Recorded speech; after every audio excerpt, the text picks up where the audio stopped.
मेरा सवाल ये है कि ट्रांसफ़र पोस्टिंग का हक आपने छीना हमसे, तो इसलिए छीना कि चलिए किस अफसर को कहाँ पे लगाएंगे ये आप तय करेंगे।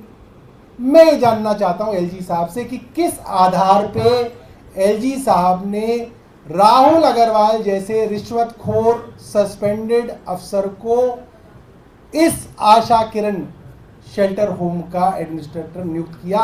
कुछ तो होगा, कोई तो आधार होगा। ऐसे तो नहीं होगा कि लूडो की तरह गोटियां चलाते होंगे, 6, अच्छा ये 6 आ गया, इसको यहां डाल दो।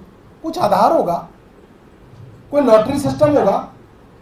लॉटरी सिस्टम है तो भी बता दें एलजी साहब, हमें उसमें भी एतराज नहीं कि भाई हम तो पर्चियां डालते हैं, उससे निकाल के कर देते हैं कि इसको यहां भेज दो, इसको यहां भेज दो। या कोई रिकमेंडेशन था, किसी की सिफारिश थी कि भाई ये तो नायाब हीरा जो है आशा किरण के अंदर लगाया जाएगा, ये नायाब हीरा पीडब्ल्यूडी का प्रिंसिपल सेक्रेटरी लगाया जाएगा, ये नायाब हीरा अनबरासू जो है जल बोर्ड के सीईओ लगाए जाएंगे, ये नायाब हीरा एसी वर्मा है, इसको जो है फाइनेंस का प्रिंसिपल सेक्रेटरी लगाया जाएगा, ये महान आदमी जो रिटायर हो गए नरेश कुमार, इनको रिटायर नहीं होने दिया जाएगा, इनको दोबारा चीफ सेक्रेटरी बनाया जाएगा।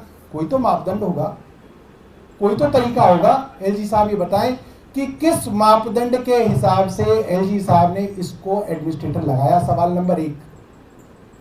सवाल नंबर 2, आज 2 दिन हो गए इस खबर को चलते हुए, और खबर क्या चल रही है सरकारी तौर पे तो अभी तक हमें बताया नहीं गया। आप ही लोगों के टीवी और अखबारों के माध्यम से पता चला है कि वहां पे लोगों को जो वहां पे काम जो रह रहे थे लोग, उनको खाना नहीं दिया जा रहा था, वो मेल न्यूट्रिशन थे। पानी के लिए साफ हो सके वहां आरओ नहीं लगाया गया था, वो बीमार पड़ रहे थे तो उनका इलाज नहीं कराया जा रहा था, उनको सहूलियतें नहीं दी जा रही थी। जब ये सारी चीजें सामने आ गई तो अब तक एलजी साहब ने इस एडमिनिस्ट्रेटर को अब तक सस्पेंड क्यों नहीं किया? किस चीज का इंतजार कर रहे हैं एलजी साहब? सोशल वेलफेयर विभाग के सचिव विनोद तावले, उनको अब तक सस्पेंड क्यों नहीं किया गया?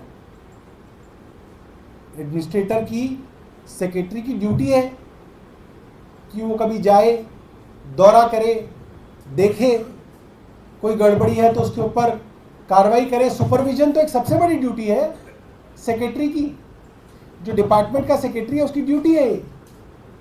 उनके ऊपर अब तक, दोनों के ऊपर एलजी साहब ने क्यों कार्रवाई नहीं की? किस चीज का इंतजार एलजी साहब कर रहे हैं? और तीसरा सवाल, एमसीडी के अंदर खुल्लम खुल्ला सब कुछ साफ हो गया, किस तरीके से गड़बड़ी करके राजेंद्र नगर के अंदर पानी भरा, किस तरीके से गलत तरीके से वहां पे बेसमेंट्स के अंदर कमर्शियल यूज हो रहा था, सबके सामने है। मैंने वीडियोस पब्लिक कर दी जिसमें साफ हो गया चीफ सेक्रेटरी ने बार बार कहने के बाद भी डीसिल्टिंग की रिपोर्ट मंत्री को नहीं भेजी, लिखित मांगने पर भी उसने डीसिल्टिंग की रिपोर्ट नहीं भेजी, डीसिल्टिंग की थर्ड पार्टी ऑडिट के निर्देश के बाद भी डीसिल्टिंग की थर्ड पार्टी ऑडिट नहीं कराई। ये साफ हो गया, इससे ज़्यादा क्या हो सकता है? कागज़ मैंने दे दिए, यूओ नोट मैंने दे दिए, डायरेक्शन मैंने दे दी, वीडियो मैंने दिखा दी। अब तक एलजी साहब ने मुख्य सचिव पे कार्रवाई क्यों नहीं की? किस चीज़ का इंतजार कर रहे हैं एलजी साहब? कार्रवाई तो करनी चाहिए। एमसीडी में अभी तक क्यों कार्रवाई नहीं करी? कमिश्नर नहीं तो डीसी को ही सस्पेंड करो, कुछ तो करो। डीडीए के नाले के अंदर एक मां बेटिया मर गए क्योंकि डीडीए के नाले पे स्लैब नहीं था। अब तक डीडीए में क्यों कार्रवाई नहीं की एलजी साहब ने? वो तो सीधा उनके अधीन आता है। किस चीज का इंतजार कर रहे हैं? इंतजार किस चीज का हो रहा है? क्या अफसरों को इस तरीके के निकम्मेपन के लिए रिवॉर्ड देना चाहती है भारतीय जनता पार्टी? क्योंकि पनिशमेंट तो दे नहीं रही है।